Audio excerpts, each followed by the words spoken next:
जय हिंद। स्वागत है एक बार फिर से आप सभी का exam Guruji by Arvind sir YouTube channel में। उत्तर प्रदेश पुलिस कांस्टेबल 60,244 पदों के लिए जो आपका पेपर होने वाला है उसके लिए मॉडल पेपर जो है आपका ये चल रहा है। वॉल्यूम 2 अच्छे से कंप्लीट हो चुका है। वॉल्यूम 1 का मॉडल पेपर नंबर 4 आज की इस वीडियो में कंप्लीट किया जाएगा। इसके पहले जितनी भी क्लासेज हुई हैं अगर आपने नहीं देखा है तो ज़रूर देख लेना। आप जब चैनल की प्लेलिस्ट को विज़िट करोगे तो आपको वो सभी क्लासेस मिल जाएंगी। मेरे प्यारे भाई, आप चैनल की प्लेलिस्ट में जाइए। मॉडल पेपर के नाम से जो प्लेलिस्ट बनी है वहाँ पे आपको मॉडल पेपर मिलेगा। मानसिक अभिरुचि के नाम से जो प्लेलिस्ट बनी है वहाँ पे आपको मानसिक अभिरुचि की क्लासेस मिलेंगी।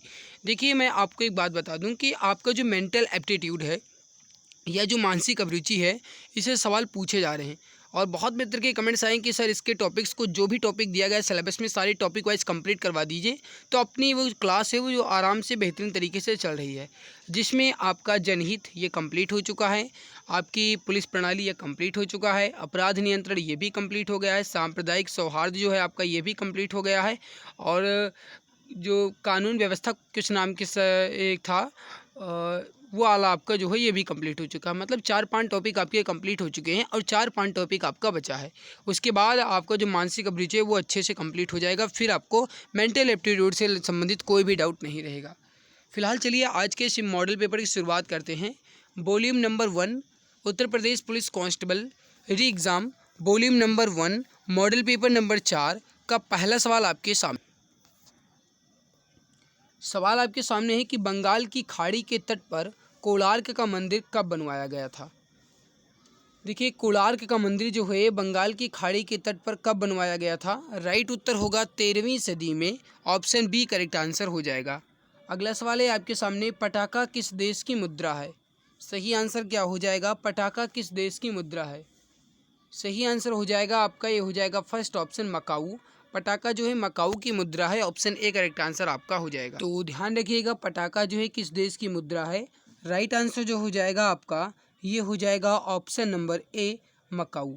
मेरे प्यारे भाई, एक बात आप ध्यान रखिएगा, मकाऊ जो है इसमें जो पटाखा है ये मकाऊ की एक आधिकारिक मुद्रा है और एक प्रमुख व्यापारिक शहर है जो 1999 यानी 1999 में चीन का एक प्रशासनिक क्षेत्र बन गया और इसकी कोई एक राजधानी नहीं है। तो ध्यान रखना, मकाऊ की कोई भी राजधानी नहीं है। ठीक है, आगे बढ़ते हैं। अगला सवाल है, अगला सवाल आपके सामने ये है कि भारतीय रिजर्व बैंक का राष्ट्रीयकरण कब किया गया।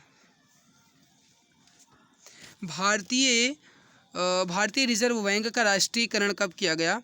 सही आंसर जो हो जाएगा क्वेश्चन नंबर 3 का ये हो जाएगा भारतीय रिजर्व बैंक यानी आरबीआई का राष्ट्रीयकरण जो है ये किया गया था। ऑप्शन नंबर 3, एक मिनट, ऑप्शन 3 नहीं, ऑप्शन 4 राइट होगा। 1 जनवरी 1949 को। देखिए, भारतीय रिजर्व बैंक का जो राष्ट्रीयकरण है ये 1 जनवरी 1949 को अधिनियम 1948 के आधार पर किया गया था। इस बात को आप ध्यान रखिएगा। अगर सवाल आपसे ये पूछा जाए कि भारतीय रिजर्व बैंक की स्थापना किस अधिनियम के अंतर्गत हुई, तो भारतीय रिजर्व बैंक अधिनियम 1934 के अंतर्गत 1 अप्रैल 1935 को भारतीय रिजर्व बैंक का जो गठन है ये किया गया था। ठीक है, इस बात को आप ध्यान रखिएगा। चलिए आगे बढ़ते हैं। अगला सवाल देखते हैं कि निम्नलिखित घटनाओं को कालानुक्रम में व्यवस्थित कीजिए। उसके बाद नीचे दिए गए कोड का प्रयोग करके सही उत्तर का चयन करना है। आपको यहाँ पे ये बताना है कि कौन सी घटना जो है ये कब घटित हुई। इसका आंसर आप बताएंगे। सही आंसर क्या हो जाएगा। देखिए, अगर आप देखो तो जो नाबार्ड है आपका, इसकी जो स्थापना हुई थी ये 12 जुलाई 1982 को हुई थी। तो नाबार्ड की स्थापना कब हुई, 12 जुलाई 1982 को हुई। और बाकी अगर आप कहो कि हरित क्रांति यानी ग्रीन रेवोल्यूशन जो है ये कब हुई थी, तो जो ग्रीन रेवोल्यूशन है ये आपका 1968 यानी 1968 के दशक में हुई थी। तो ये आपका 1968 में। और अगर कहा जाए बैंकों का जो राष्ट्रीयकरण है ये कब हुआ था मेरे प्यारे भाई, तो इसका आप बताएंगे। बैंकों का राष्ट्रीयकरण कब हुआ था, तो ये जो हुआ था आपका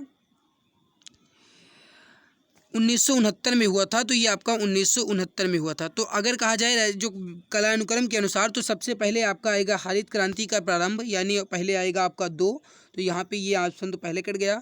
उसके बाद आएगा आपका 3 यानी 1968 के बाद 1969 यानी 2 3, उसके बाद 1 आपका हो जाएगा option number B correct answer हो जाएगा। अगला सवाल है कि उज्बेकिस्तान की राजधानी का नाम क्या है। आपको ये बताना है कि उज्बेकिस्तान की राजधानी का नाम क्या है। बताइए राइट आंसर यहाँ पे क्या हो जाएगा। देखिए उज्बेकिस्तान की जो राजधानी है ये है ताशकंद। राइट आंसर हो जाएगा आपका option number A Tashkent. Uzbekistan की राजधानी क्या है, ताशकंद है। और उज्बेकिस्तान की जो करेंसी है ये उज्बेकिस्तान सोम है। तो मेरे भाई ध्यान रखिएगा, उज्बेकिस्तान की करेंसी उज्बेकिस्तान सोम। अगला सवाल आपके सामने है कि भारत में निम्नलिखित में से किस राज्य में सबसे अधिक स्वर्ण भंडार है। आपको ये बताना है कि सबसे ज़्यादा स्वर्ण भंडार भारत के किस राज्य में है। क्वेश्चन नंबर 6 सही उत्तर हो जाएगा कर्नाटक में। ऑप्शन नंबर 3 करेक्ट आंसर हो जाएगा कर्नाटका में। अगला सवाल आपके सामने कि उत्तर प्रदेश के किस मंडल में पायलट प्रोजेक्ट के रूप में 52 अन्नपूर्णा स्टोर स्थापित किए जा रहे हैं।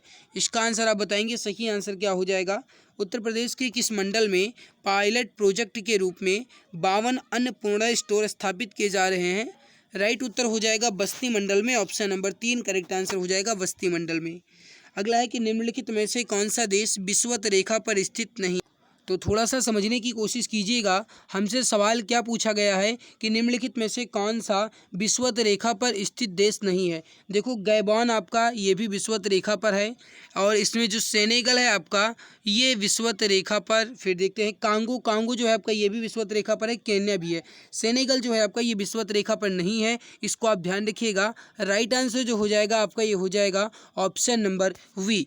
मेरे प्यारे भाई अगर कहा जाए तो विषुवत रेखा पर कुल मिलाकर के 13 देश हैं, 3 महाद्वीप और 3 जल निकायों से ये आपका हो जाएगा। ठीक है, आगे बढ़ते हैं। अगला सवाल है आपके सामने। सवाल क्या कह रहा है, सवाल समझने की कोशिश कीजिएगा। विश्व मानवाधिकार दिवस कब मनाया जाता है। विश्व मानवाधिकार दिवस कब मनाया जाता है। क्वेश्चन नंबर 9 है। बताइए राइट आंसर क्या हो जाएगा। विश्व मानवाधिकार दिवस कब मनाया जाता है, फटाफट बताएंगे मेरे भाई। राइट आंसर यहाँ पे क्या हो जाएगा। देखो मानवाधिकार आपका टॉपिक है तो मैं मानवाधिकार जो है आपका पढ़ा दूंगा, इसकी चिंता नहीं करना है।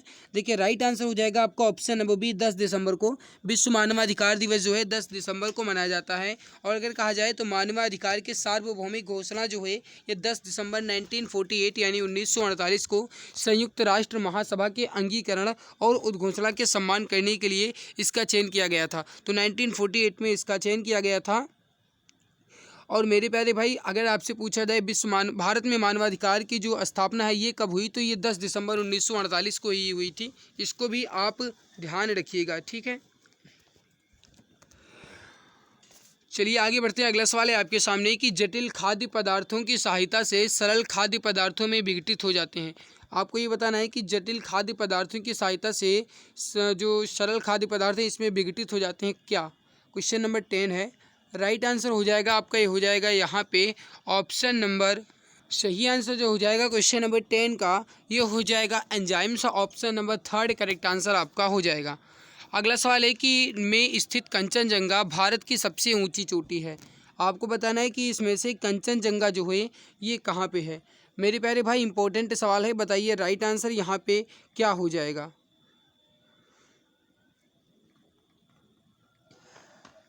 समझिएगा कंचनजंगा जो है ये इसके अगर कहा जाए कि है कहाँ पे, तो ये सिक्किम में है, इसको आप ध्यान रखिएगा। कंचनजंगा का अगर कहा जाए मेरे भाई दूसरा नाम क्या है, तो कंचनजंगा। कंचनजंगा को आप कंचनजंगा के नाम से भी जानते हैं। और कंचनजंगा जो है ये नेपाल में कुंभकर्ण लंगूर भी कहलाता है। तो ध्यान रखिएगा कंचनजंगा को नेपाल में कुंभकर्ण लंगूर के नाम से भी जानते हैं, इसको भी आप ध्यान रखिएगा। आगे बढ़ते हैं। अगला सवाल है आपके सामने कि उत्तर प्रदेश डैश अग्रणी उत्पादक है। कहने का मतलब यह है कि उत्तर प्रदेश जो है निम्न में से किसका एक अग्रणी उत्पादक है। राइट होगा आपका ऑप्शन नंबर 4 गन्ना का। देखिए उत्तर प्रदेश जो है गन्ना का एक सबसे बड़ा और अग्रणी उत्पादक माना जाता है। राइट होगा आपका ऑप्शन नंबर डी। अगला है कि 1924 में कांग्रेस के बेलगाम अधिवेशन के दौरान कांग्रेस के अध्यक्ष कौन थे। 1924 यानी कि 1924 में कांग्रेस के बेलगाम अधिवेशन के दौरान कांग्रेस के अध्यक्ष कौन थे। सही उत्तर हो जाएगा आपका ये हो जाएगा Mahatma Gandhi. Option number 4 correct answer आपका हो जाएगा महात्मा गांधी। अगला सवाल है कि निम्नलिखित जनजातियों में से किसकी संख्या उत्तर प्रदेश में सर्वाधिक है।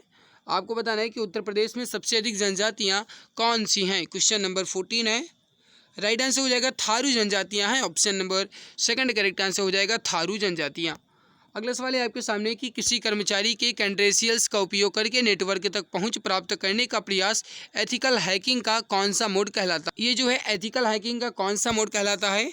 राइट उत्तर हो जाएगा स्थानीय नेटवर्किंग यानी कि लोकल नेटवर्किंग। अगला सवाल है कि दुनिया में बोली जाने वाली दूसरी सबसे बड़ी भाषा कौन सी है। राइट आंसर क्या हो जाएगा, क्वेश्चन नंबर 16 है, दुनिया में बोली जाने वाली दूसरी सबसे बड़ी भाषा कौन सी है। मेरे प्यारे भाई, अगर आपको ये हमारी मेहनत अच्छी लग रही है तो प्लीज़ वीडियो को लाइक ज़रूर कर दीजिएगा।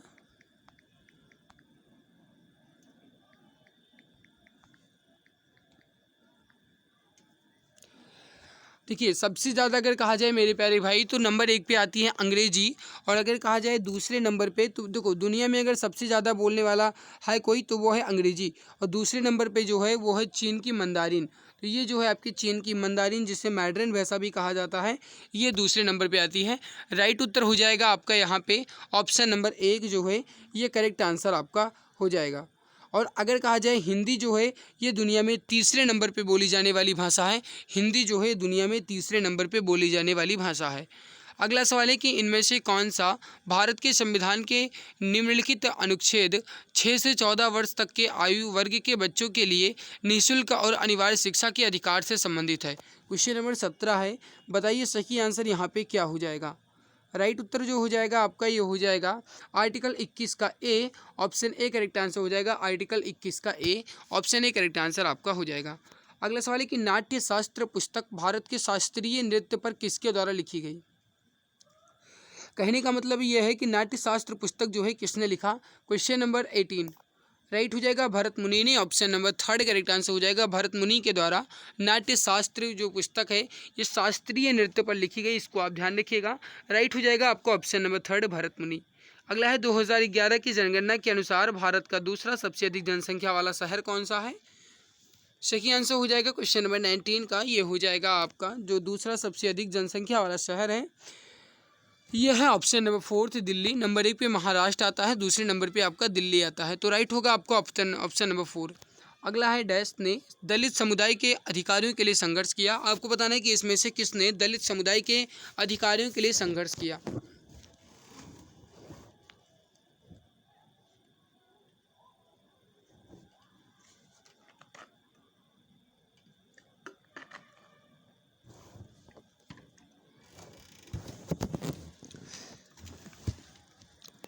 राइट उत्तर हो जाएगा ये हो जाएगा भीम, यानी कि भीमराव अंबेडकर। राइट उत्तर हो जाएगा आपका ऑप्शन नंबर 3। अगला है कि निम्नलिखित में से किस वर्ष ईस्ट इंडिया कंपनी द्वारा कलकत्ता में सर्वोच्च न्यायालय की स्थापना की गई थी। इसका आंसर आप बताएंगे, क्वेश्चन नंबर 21 है।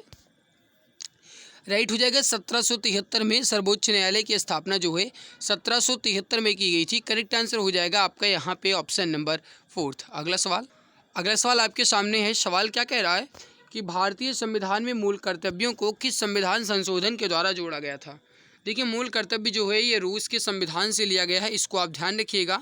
और मूल कर्तव्य को भारत के संविधान में संविधान संशोधन 42वें संविधान संशोधन 1976 यानी 1976 के द्वारा मूल कर्तव्य को भारतीय संविधान में सरदार स्वर्ण सिंह समिति की सिफारिश पर जोड़ा गया था। राइट उत्तर हो जाएगा आपका ऑप्शन नंबर 3। अगला है कि सिंधु घाटी की सभ्यता के लोग किसकी पूजा करते थे। हनुमान, काली, अयप्पा या पशुपति। राइट आंसर हो जाएगा आपका क्वेश्चन नंबर 23 का, ये हो जाएगा पशुपति की। सही आंसर हो जाएगा आपका ऑप्शन नंबर 4 पशुपति की। सिंधु घाटी सभ्यता के लोग पशुपति की पूजा करते थे, ऑप्शन 4 करेक्ट आंसर हो जाएगा। अगला सवाल है आपके सामने, पंडित भीमसेन जोशी कौन है। बांसुरी वादक, ओडिसी नर्तक या फिर हिंदुस्तानी गायक या फिर सितार वादक। देखिए, पंडित भीमसेन जोशी जो हैं ये हिंदुस्तानी गायक हैं, ऑप्शन नंबर 3 करेक्ट आंसर हो जाएगा। अगला है कि बनारसी पान के अतिरिक्त वाराणसी क्षेत्र के 3 अन्य खाद्य पदार्थों को जीआई टैग से सम्मानित किया गया है, वह इनमें से कौन सा नहीं है। कहने का मतलब यह है कि बनारसी पान तो जो है ये इसको जीआई टैग मिला ही है, इसके अलावा 3 अन्य खाद्य पदार्थ को भी जीआई टैग मिल चुका है। लेकिन यहाँ पे 4 ऑप्शन दिए गए हैं, इन चारों में से आपको ये बताना है कि कौन सा है जिसको जीआई टैग बनारस के लिए नहीं दिया गया है। बताइए सही आंसर यहाँ पे क्या हो जाएगा। इंपॉर्टेंट सवाल है, इससे आपका 2-3 सवाल तैयार हो रहा है।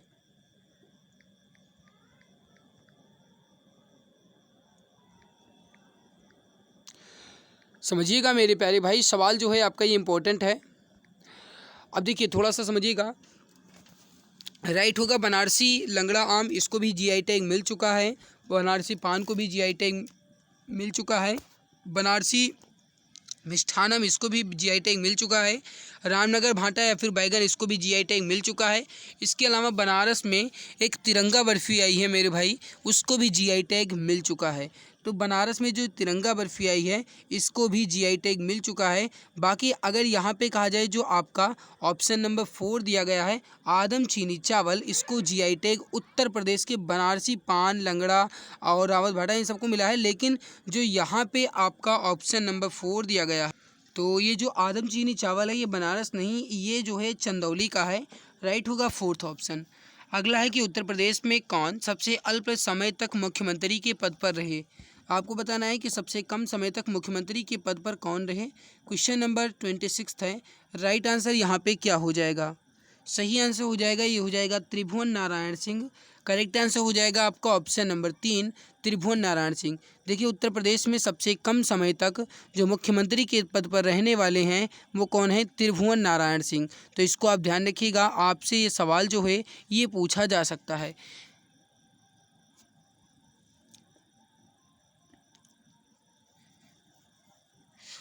चलिए ये मात्र गाइस कहा जाए तो लगभग एक वर्ष ही रहे थे, यानी 1970 18 अक्टूबर 1970 से 4 अप्रैल 1971 तक ही थे। तो ये कहा जाए तो बहुत ही कम समय तक थे, है ना।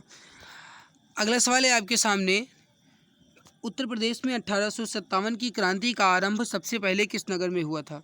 उत्तर प्रदेश में 1857 की क्रांति का आरंभ सबसे पहले किस शहर में हुआ था? तो ये मेरठ में हुआ था। Option number B right answer हो जाएगा। अगला है कि उत्तर प्रदेश में खानवा का प्रसिद्ध युद्ध कब हुआ था? खानवा का प्रसिद्ध युद्ध जो है कब हुआ था? 28 नंबर सवाल है। राइट उत्तर हो जाएगा आपका यहाँ पे उत्तर प्रदेश में खानवा का प्रसिद्ध युद्ध जो है 1527 में हुआ था। राइट होगा 3rd ऑप्शन।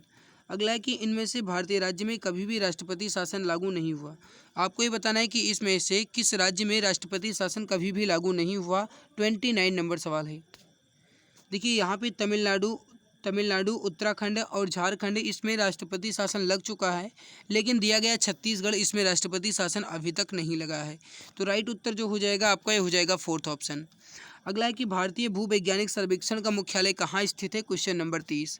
भारतीय भूवैज्ञानिक सर्वेक्षण का मुख्यालय जो है ये कोलकाता में है। ऑप्शन नंबर 3 करेक्ट आंसर हो जाएगा कोलकाता में। अगला है कि कनिष्क किस वंश से संबंधित थे? देखिए मेरे भाई इसको आप समझिएगा, कुचुल कटफिशेस जो हैं ये कुषाण वंश के संस्थापक माने जाते हैं और कनिष्क जो है कुषाण वंश से ही संबंधित हैं। कनिष्क को कुषाण वंश का सबसे ज़्यादा प्रतापी शासक माना जाता है। राइट उत्तर हो जाएगा आपको ऑप्शन नंबर 3।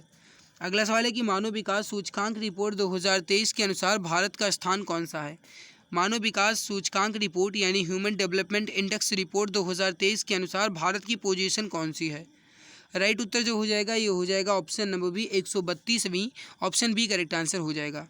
अगला सवाल है आपके सामने, हरिवंश राय बच्चन द्वारा लिखी गई आखिरी कविता का नाम बताएं। राइट उत्तर जो हो जाएगा ये हो जाएगा 1 नवंबर 1984।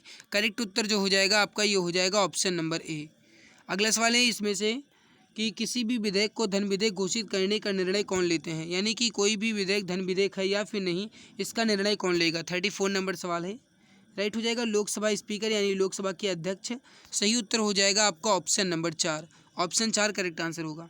अगला सवाल है कि महात्मा गांधी ने रॉलेट एक्ट यानी कि रॉलेट एक्ट के विरुद्ध सत्याग्रह किस वर्ष किया था? आपको ये बताना है। देखिए 35 नंबर सवाल का जो राइट आंसर हो जाएगा आपका ये हो जाएगा ऑप्शन नंबर 3 1919 में, क्योंकि रॉलेट एक्ट जो है ये 1919 में ही आया था, जिसे भारत में काला कानून कहा गया और इसी के विरुद्ध में महात्मा गांधी ने सत्याग्रह जो है किया था। कब किया था? 1919 में ही किया था। राइट उत्तर होगा यहाँ पे ऑप्शन 3। वस्तु और सेवा कर किस प्रकार आरोपित हो, या फिर कहा जाए वस्तु और सेवा कर जो है किस पर आरोपित होता है, या फिर वस्तु एवं सेवा कर या जीएसटी जो है ये किस पर लगाया जाता है? राइट उत्तर हो जाएगा आपका ये हो जाएगा उपभोक्ताओं पर। ऑप्शन नंबर 3 करेक्ट आंसर हो जाएगा उपभोक्ताओं पर। नहीं, जीएसटी जो है उपभोक्ता पर तो लगता है, निर्माता पर भी लगता है, खुदरा विक्रेता पर भी लगेगा, सभी पे लगता है, माफ़ कीजिएगा सभी पे लगेगा। राइट आंसर हो जाएगा 36 नंबर सवाल का ऑप्शन नंबर 4 आपका सही आंसर हो जाएगा। अगला सवाल है कि भारत के किस देश के साथ प्रेडिटेटर ड्रोन खरीदने के लिए रक्षा समझौता हुआ है? सही उत्तर हो जाएगा यूएसए के साथ। ऑप्शन नंबर 3 करेक्ट आंसर हो जाएगा यूएसए के साथ। अगला सवाल है आपके सामने कि फेसबुक की स्थापना किस वर्ष हुई थी।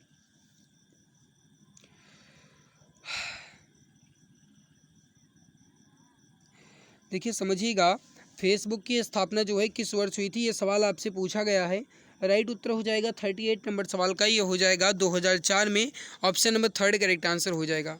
यहाँ पे आपके जीके के क्वेश्चंस कंप्लीट हुए, बाकी आपका मैथ और आपका बचता है रीजनिंग। देखिए मैथ और रीजनिंग की क्लास जो है आपकी स्टार्ट हो चुकी है मेरे भाई। मैं जो वॉल्यूम नंबर 2 के मॉडल पेपर नंबर 1 है इसके रीजनिंग को कंप्लीट करवा चुका हूँ। इसी तरीके से मैं रीजनिंग और मैथ भी आपका कंप्लीट करवा दूंगा। मैंने आपको गाइस ये पहले भी बता चुका हूँ कि जो भी क्लासेज आपके लिए हो रही हैं मैं सारी क्लासेज आपको बेहतरीन तरीके से देने की कोशिश करूँगा। भले ही थोड़ा टाइम लग जाए लेकिन बेहतरीन क्लासेज आपको मिल पाएंगी। इसी वजह से मेरे प्यारे भाई थोड़ा टाइम लगता है लेकिन फिर भी मैं अपनी तरफ से पूरी कोशिश करता हूँ कि मैं आपको बेहतरीन क्लासेस दे पाऊँ। बाकी आपके ऊपर डिपेंड करता है कि आप हमारी इस मेहनत को किस तरीके से देख रहे हैं। अब आइए मैं स्टार्ट करता हूँ यहाँ पे हिंदी के सवालों को। 114 नंबर से आपका हिंदी है।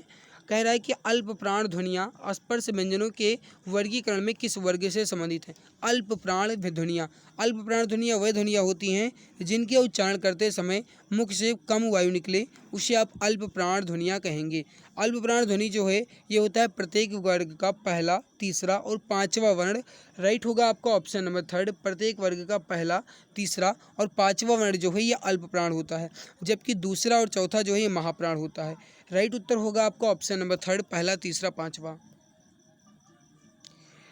अगला सवाल है आपके सामने कि किस प्रकार की ध्वनि है। यहाँ पे देखिए थोड़ा सा समझिएगा, यहाँ पे जो लिखा हुआ था आगे ये लिखा हुआ था आपका जो ड़ होता है ड़ और जो आपका ढ होता है ये जो है ये किस प्रकार के व्यंजन है ये पूछा गया था। आगे थोड़ा टाइपिंग मिस्टेक था इस वजह से हमें लगता है कट गया।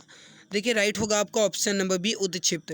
जो ढ है आपका ढ जो है ये उत्क्षिप्त व्यंजन होता है। उत्क्षिप्त का मतलब ही होता है फेंका हुआ, यानी इस तरीके से उच्चारण हो कि लगता हो कि जीभ जो है कोई भी शब्द या कोई भी चीज़ फेंक रही हो। आप जब बोलते हो ड़ा बोलते हो ना तो आपके लगता है कि जीभ से कुछ फेंक रही हो। उत्क्षिप्त का मतलब ही होता है फेंकना। अगला है कि जिनकी ध्वनि केवल मुख से निकलती है उन्हें क्या कहते हैं। जिसकी ध्वनि केवल और केवल मुख से निकले उसे आप क्या कहेंगे। राइट उत्तर हो जाएगा क्वेश्चन नंबर 116 का, उसे हम निरनुनासिक कहेंगे। राइट होगा आपका ऑप्शन नंबर 4, उसे निरनुनासिक कहा जाएगा। देखिए निरनुनासिक जो है इसे कहा जाएगा जिनकी ध्वनि केवल और केवल मुख से निकले, जबकि जिनकी ध्वनि मुख और नाक दोनों को मिलाकर के निकले उन्हें हम अनुनासिक कहेंगे। राइट उत्तर यहाँ पे होगा 4th ऑप्शन। अगला है कि कर शब्द का सही अनेकार्थिक शब्द समूह कौन सा है। देखिए कर का मतलब हाथ भी होता है और कर का मतलब आपका टैक्स यानी कि जो आप चुकाते हैं वो भी होता है। यहाँ पे अगर ऑप्शन देखा जाए तो कर का मतलब क्री, इसका मतलब ही नहीं है। कर का मतलब दुष्कर, ये भी नहीं है। कर का मतलब सुधाकर, ये भी नहीं है। कर का अनेकार्थक शब्द जो होगा ये होगा हाथ, किरण और करना। राइट होगा 4th ऑप्शन। सूची फर्स्ट को सूची सेकंड के साथ सुमेलित करना है, फिर नीचे दिए गए कोड का प्रयोग करके सही उत्तर का चयन करना है। तो 118 नंबर सवाल की सूची को मिला लेते हैं। यहाँ पर संज्ञाएँ दी गई, यहाँ पर उनसे संबंधित शब्द दिए गए हैं, मिलान करके सही उत्तर का चयन करना है। अब देखिए यहाँ पे अगर आप देखो तो जल जो है आपका ये एक द्रव्यवाचक संज्ञा हो जाता है। जल आपका द्रव्यवाचक है। गांधी जी जो है आपके ये एक व्यक्तिवाचक संज्ञा है। बच्चे जो है आपका ये हो जाता है जातिवाचक और हड़प जो है आपका ये हो जाता है भाववाचक। तो पहले यानी ए पर 4 होना चाहिए और बी पर पहला होना चाहिए। ए पर 4 और बी पर पहला, यानी ऑप्शन नंबर सेकंड आपका राइट आंसर यहाँ पे हो जाएगा। आगे बढ़ते हैं, अगला सवाल देखते हैं। सवाल नंबर 119 है, निम्नलिखित में से कौन सा वाक्य शुद्ध है। आपको बताना है इसमें से शुद्ध वाक्य कौन सा है। वह बीमार है सचमुच में, ये गलत है। वह सचमुच में बीमार है, वह सचमुच बीमार है, वह सचमुच बीमार है। अब देखिए यहाँ पे अगर देखा जाए 119 नंबर का तो जो सबसे सटीक उत्तर बैठ रहा है वो बैठ रहा है कि वह सचमुच बीमार है। सचमुच में लगने की कोई ज़रूरत नहीं और सच के साथ बीच में मुच लगाने के बीच में योजक चिन्ह का जरूरत नहीं था। राइट होगा आपका डी आंसर, वह सचमुच बीमार है। डी आंसर राइट होगा। अगला सवाल है कि मानक भाषा की दृष्टि से अशुद्ध वर्तनी वाला शब्द का चयन कीजिए। अशुद्ध वर्तनी इसमें कौन सी है। देखिए यहाँ पे उन्नति बिल्कुल सही है, क्लेश भी सही लिखा गया है, कनिष्ठ भी सही लिखा गया है। उम्मीद जो है गलत लिखा गया है कि उम्मीद की जो सही शुद्ध वर्तनी होगी वो इस तरीके से होगी, तो यहाँ पे 3rd ऑप्शन गलत लिखा गया था। अगला है कि उपयुक्त विलोम शब्द का चयन कीजिए। अनिवार्य का विलोम क्या होगा। देखो अनिवार्य का विलोम होगा वैकल्पिक और ऐच्छिक दोनों, यानी राइट होगा ऑप्शन बी और सी दोनों। करेक्ट आंसर हो जाएगा आपका option number 4th, B and C दोनों। अगला सवाल है कि आपके घर में मैं स्वयं आया था, इस वाक्य में अधोरेखित शब्दों का सर्वनाम चुनिए। मैं स्वयं यानी स्वयं जो है ये किस प्रकार का सर्वनाम है, 122 नंबर सवाल है। राइट उत्तर होगा आपका निजवाचक है, ऑप्शन नंबर 4 करेक्ट आंसर आपका हो जाए। वीडियो में आगे बढ़ने से पहले आपके लिए एक अच्छी खबर है। यूपी पुलिस री एग्ज़ाम को ध्यान में रखते हुए एक जीके की, एक यूपी जीके की, एक हिंदी की, एक मैथ की, एक रीजनिंग की, यानी सभी सिलेबस को कवर करते हुए एक बेहतरीन तरीके से रामबाण ई बुक लाई गई है, जो आपके एग्ज़ाम में आपकी तैयारी को और भी बेहतरीन प्रदर्शन करने के लिए चार चांद लगाने के काम आएगी। मेरे प्यारे भाई, ये ई बुक जो है ये आपको 60% डिस्काउंट के साथ मात्र 39 रुपये की मिल रही है। इस ई बुक की सबसे खास बात यह है कि ई बुक जो है आपकी इमेज और कलरफुल के साथ बनाई गई है। और अगर आप इस ई बुक को लेना चाहते हैं तो 60% डिस्काउंट का फ़ायदा उठाइए, मात्र 39 रुपये में इस ई बुक को आप ले सकते हैं। और मेरे प्यारे भाई, ई बुक जो है इमेज और कलरफुल के साथ बनाई गई है, पूरे 418 पेज की है।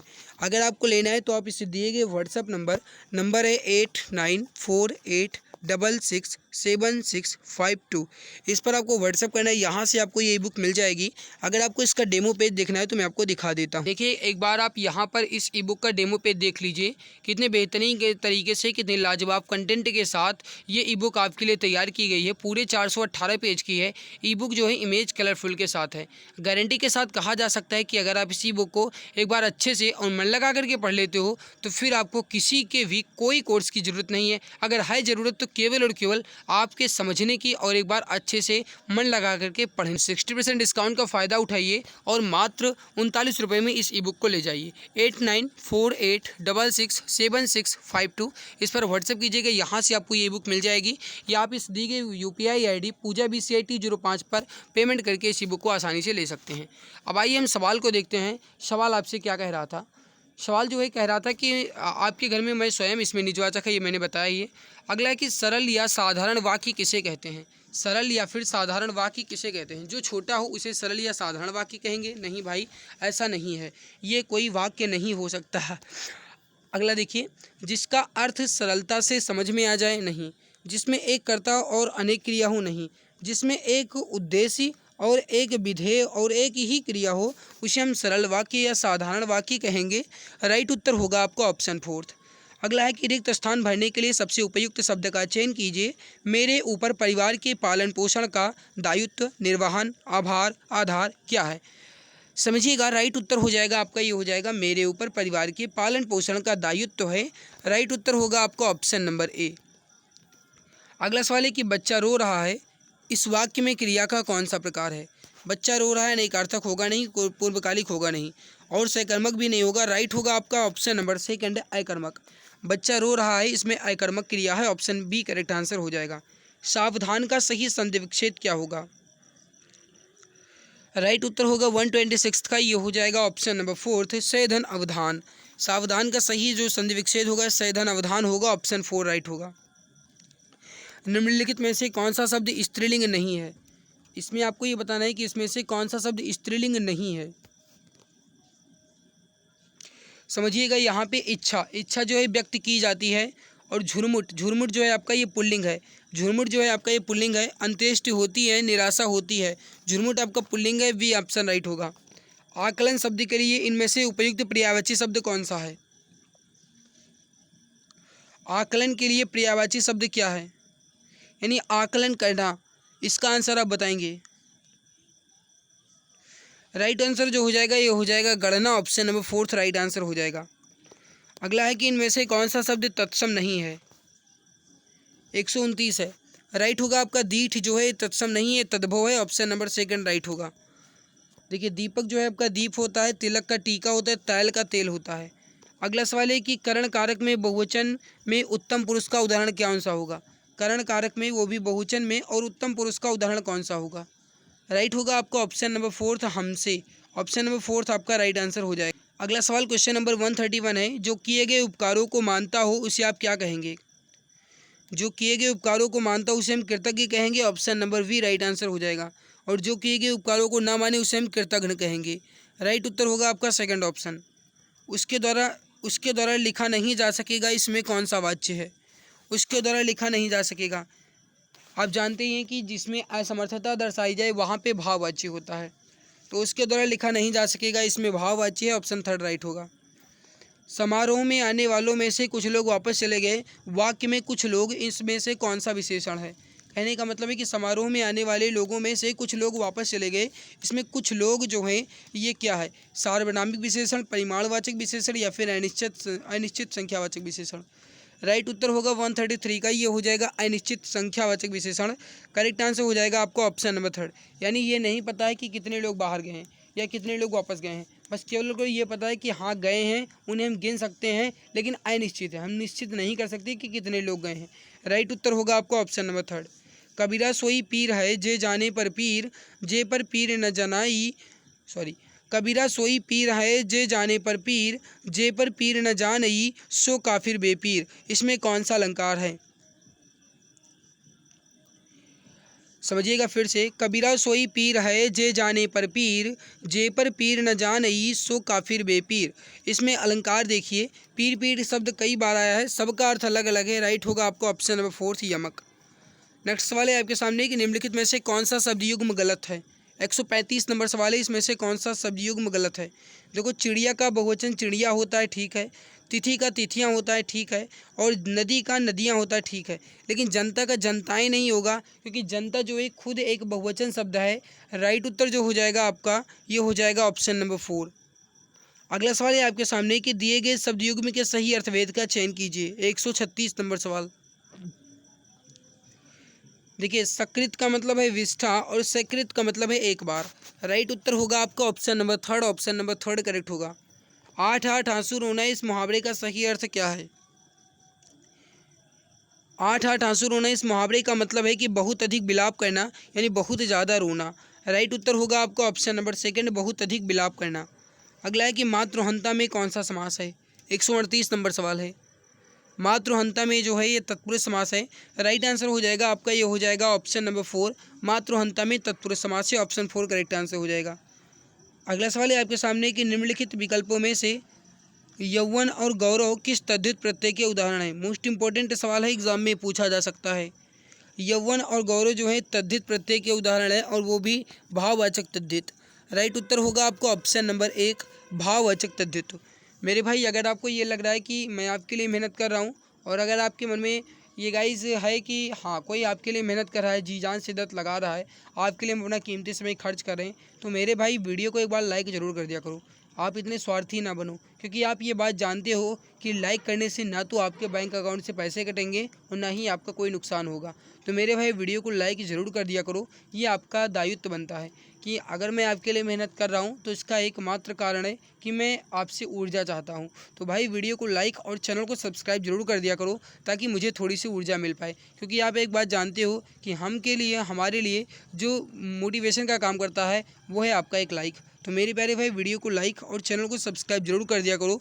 चैनल को सब्सक्राइब करने से बेनिफिट आपको ये मिलेगा कि जब भी कोई क्लास होगी नोटिफिकेशन आपको मिलता रहेगा। क्योंकि आप जानते हो कि अपनी इस क्लास का कोई टाइमिंग फिक्स नहीं है, जब भी मुझे टाइम मिलता है मैं आपकी क्लास ले लेता हूँ। तो मेरे प्यारे भाई, आप चैनल को सब्सक्राइब जरूर कर लेना। बगल में एक बेल आइकन आएगा, उसे दबा देना, ताकि आने वाली हर एक नई क्लास की नोटिफिकेशन जो है ये भी आपको मिलती रहे। देखिए, राइट होगा आपका भाववाचक तद्धित प्रत्यय। अगला है कि आच्छादन शब्द में कौन सा उपसर्ग है। आच्छादन में कौन सा उपसर्ग है, 140 नंबर सवाल। राइट उत्तर होगा आपका, ये हो जाएगा अ उपसर्ग है। छादन जो है आपका, ये हो जाएगा आपका ऑप्शन नंबर अ उपसर्ग है, बड़ा।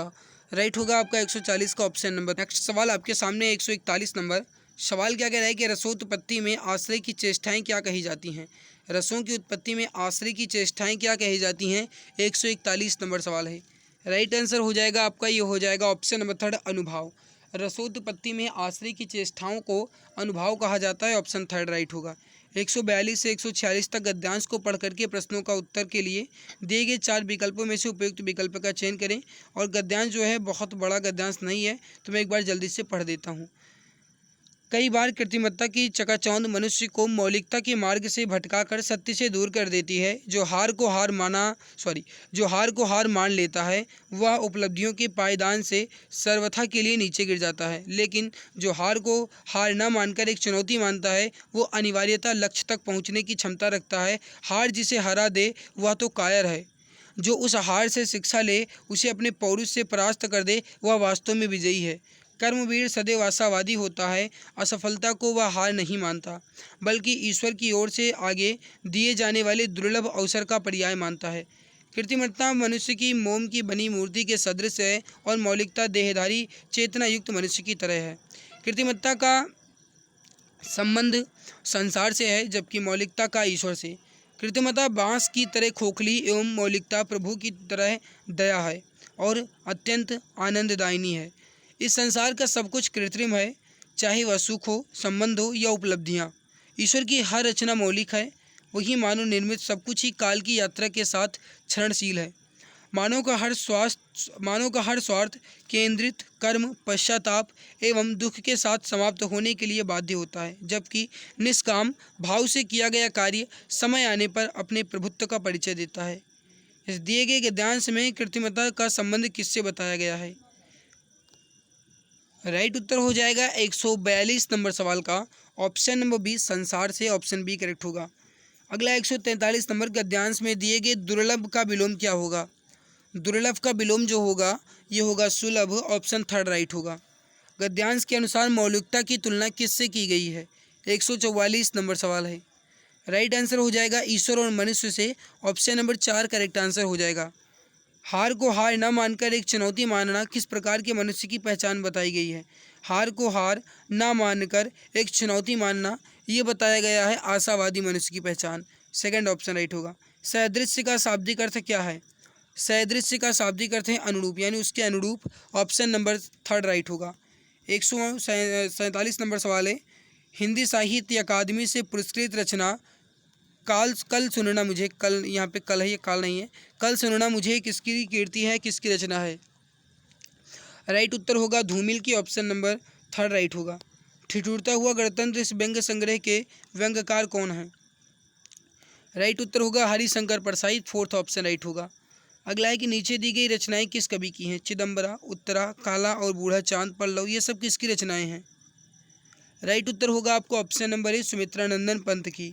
सूर्यकांत त्रिपाठी निराला की प्रथम कविता कौन सी है? सूर्यकांत त्रिपाठी निराला की प्रथम कविता कौन सी है? राइट उत्तर हो जाएगा आपका ये हो जाएगा जूही की कली, ऑप्शन नंबर 4 करेक्ट आंसर हो जाएगा जूही की कली। सो गाइज यहाँ पे आपके जीके हिंदी के क्वेश्चंस कंप्लीट हुए। आई होप ये हमारी मेहनत आपको अच्छी लगी होगी, और अगर आपको ये हमारी मेहनत अच्छी लगी है तो वीडियो के नीचे कमेंट सेक्शन में अपना फीडबैक ज़रूर शेयर कीजिएगा। बाकी मेरे प्यारे भाई, अगर वीडियो अच्छी लगी है तो लाइक ज़रूर कर देना, क्योंकि आपके लाइक से ही मुझे ऊर्जा मिल पाती है, मुझे एनर्जी मिल पाती है। आपका एक लाइक जो है ये गाइस मेरे लिए ग्लूकोन डी का काम करता है, इतना समझ जाओ। और बाकी आज की हमारी मेहनत कैसी लगी अपना फीडबैक ज़रूर देना। पीडीएफ चाहे तो टेलीग्राम को ज्वाइन कर लेना, इसके पहले की बहुत सारी क्लासेज हुई हैं उनको देखना है तो चैनल की प्लेलिस्ट को विजिट कर लेना, सारी सुविधाएं आपके लिए है। टेलीग्राम को ज्वाइन कर लेना, पीडीएफ मिल जाएगी। इसके अलावा जो भी अपडेट्स होते हैं वो भी मैं आपको समय समय से टेलीग्राम पे दे देता हूँ, तो आप टेलीग्राम को जरूर ज्वाइन कर लेना। वीडियो के नीचे डिस्क्रिप्शन में आपको ये सारी जानकारी मिल जाएगी। बाकी मेरे प्यारे भाई, आज की इस बेहतरीन लाजवाब क्लास में इतना ही। मिलते हैं इसके बाद एक और नई बेहतरीन वीडियो में, तब तक के लिए खुश रहिए, मुस्कुराते रहिए, जी जान शिद्दत के साथ पढ़ाई करते रहिए। जय हिंद, जय भारत, वंदे मातरम।